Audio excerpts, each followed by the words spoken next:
Salut, bienvenue à tous dans un nouveau rendez-vous d'actualité.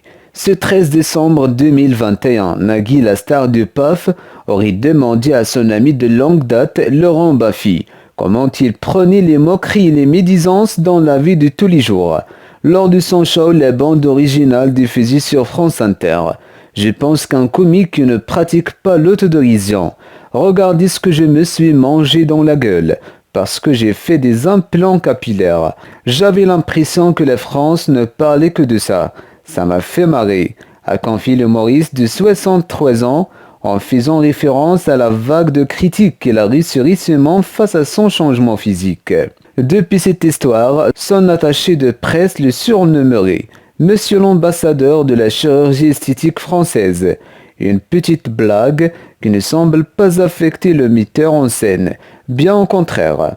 Il reconnaît cependant qu'il peut mal prendre une réflexion, comme l'explique voici. Depuis de nombreuses années, Laurent Baffy est une figure emblématique de la télévision française.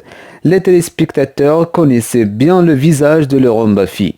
Et pourtant, il est apparu complètement transformé dans un étang direct le 30 octobre dernier. Ses cheveux sont à présent beaucoup plus présents et ses poches le sont à contrario beaucoup moins, sans oublier sa nouvelle barbe qui change totalement son apparence. L'animateur s'était exprimé rapidement à ce sujet pour mettre les choses au clair sur son compte Twitter le 1er novembre.